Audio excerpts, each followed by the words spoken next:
Lots of echo. Just messing around here in the morning, playing around with this triplet delay thing that, it's a fun rabbit hole to get into every once in a while. It is early, and I've been on the workstation since 8. I guess it's 9 now. I am way into my third coffee. I am recording a video. I've been doing this YouTube thing for about a year now, since somehow my channel sort of came alive, I guess. Not came alive, but it was basically like this, just me talking, just shooting the shit, talking in the studio, talking in my living room. Then I did a video on hip hop, because I've done a ton of the hip hop 90s thing, the hip hop. And it turned into a little bit of a thing. And I got pulled into a bit of a YouTube scene that I didn't even know existed, to be honest with you. I didn't know anything about the 90s hip hop, boom bap fascination. Then I started learning little different things about what was going on in that somewhat of a scene. And then, things just sort of like kind of evolved. And I've seen a lot of changes or a lot of different things over the past year that I find to be interesting. I've met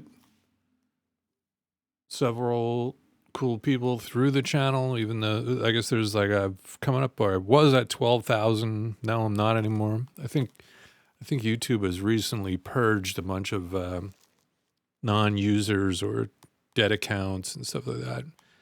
And that brings me to a little bit of this video that I saw this morning where this guy was talking about the YouTube guitar channels are dying.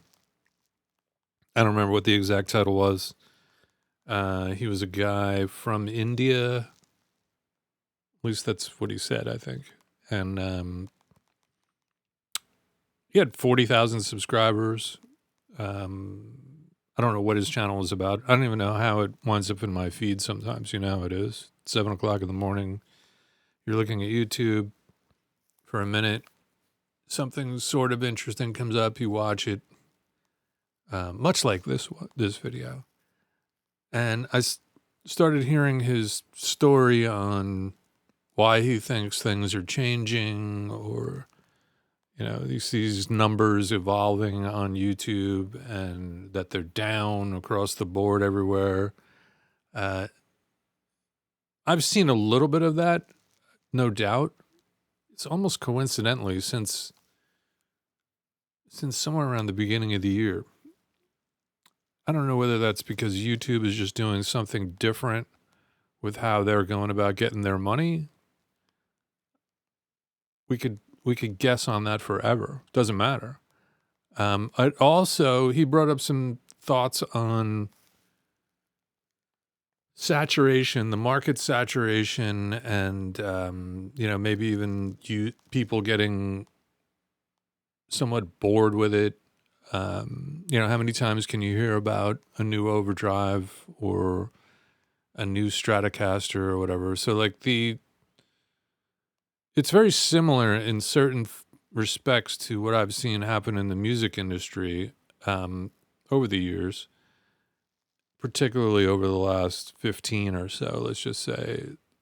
YouTube became a very exciting platform for people who are basically not professionals to have a voice, get on a broadcast channel of their own and put out a thing, put out some product. And and that's cool in a lot of ways because, some people have come out of nowhere that are interesting to a lot of people. Rick Beato is one, you know. No one knew about Rick Beato until YouTube. Several others. He mentioned a few, especially in this guitar landscape thing. And even guitar stores. I mean, the idea that a guitar store would become popular because of their YouTube channel is kind of bizarre. But the thing is that, like any media event, I don't know whatever you want to call it that, just like a hit TV show, back when there were those things, you know, The Sopranos or something like that, or Seinfeld or whatever, everything they all come to an end. I mean, does anybody think, even if Rick Beato was 25 right now, do you think that Rick Beato is going to have a successful YouTube channel for 40 years or whatever? I mean, I don't even know if I'll be doing this channel in a year from now. First of all, that's how fast things evolve in media, in the internet or on the internet. It's a fast-moving situation. I mean, a year ago, I didn't have a channel basically at all. I was just uploading every once in a while, and 11 of my friends would check it out. So it's a fast-moving situation. I mean, I know people get nostalgic of like, oh, I hope Josh from JHS Pedals keeps making the same videos over and over again about new pedals. But I mean, I don't know if young kids are going to be into that 10 years from now. You know, I don't know any 13-year-olds to get their feel on like what's interesting to them. But if they're even watching YouTube 10 years from now, would they be watching a 73-year-old Rick Beato? I don't know about that. Things change. You have to be prepared for that. I got this. So this is just like back to like a regular coffee morning jam. I might do more of these. I'm still going to do my live Friday nights until I decide that Friday nights are inconvenient, or if like a significant other wants to do something on a Friday night, maybe I won't do it on a Friday night. But I'm going to keep hanging around, but it's going to evolve. I'm messing around with where's my remote? Hold on a second. The other thing is, you know, this guy made some good points, or some of the people made some good points, like how many more YouTube guys do you need to see with, and it's just the nature of people learning is that, like, you know, everyone learns like, hey, wait a minute, get this specific camera, get this couple of lights, get the obligatory neon sign behind you, get the plants, hire an editor, do all that silly stuff. It's just gonna go up and down.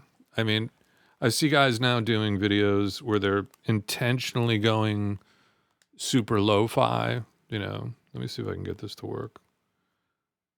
My remote for my camera. I'll show you guys my pedals that I'm using to get this. Let me see if I can hear it. I always get a kick out of the pedal thing.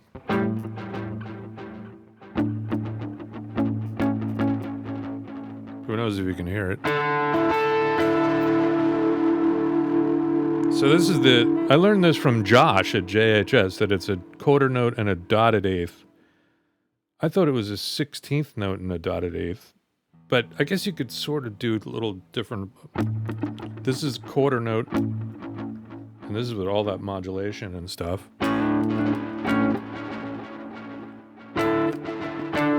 I don't think I'm getting any double monitoring right now. No.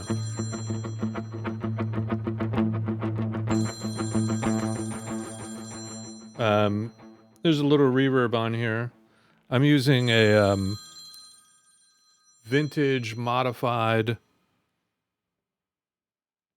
Strymon that's unavailable anymore. You can't even find these things. And a vintage Klon, costs about $8,000.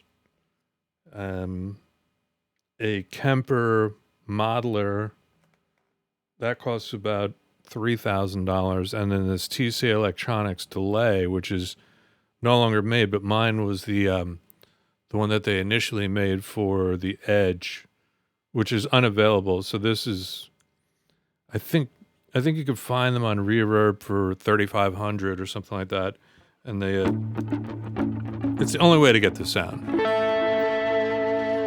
I mean, it's about $17,000 worth of gear here. That's not counting the guitar, which is a this is an Asian neck that you can't find anymore. The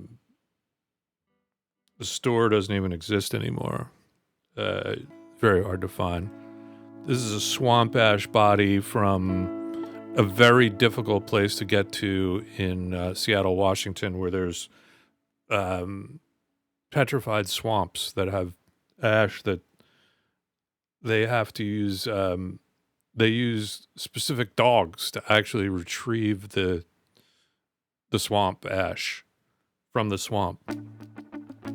That's how you get this tone. These are vintage DiMarzio Area 51 pickups that apparently were made actually in Area 51.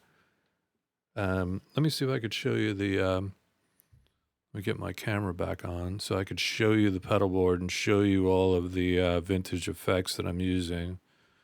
They are... let's see. That's one. I can go down. All right. Yeah, there they are. Pay no attention to... Let's see here. Pay no attention to that other stuff like the TC Electronics Nova delay or the Line 6 M9 with the reverb or that Sansamp Classic. Don't pay any attention to that. That's not really what you're hearing. You're not hearing that Klon from AliExpress. You're hearing my other one that I can't get in the camera angle right now. But I can tell you truthfully that the Big Muff is in bypass right now, and so is the Flatiron Fuzz, the Rat copy from Electro-Harmonics. And then the Behringer Super Fuzz, that's not on right now. Trust me. And as you could see, the Dan Electro Wasabi Overdrive is not in the mix right now. But none of these pedals are being used anyway. I told you what's being used. The really expensive stuff. Let me see if I can get this thing to come back to normal, sort of. Yeah, I'm getting pretty good with this Osbod camera. Did I mention I'm using an Osbot Tail Air specifically made for me for my live streams and for my regular videos. It's all boutique and bespoke here.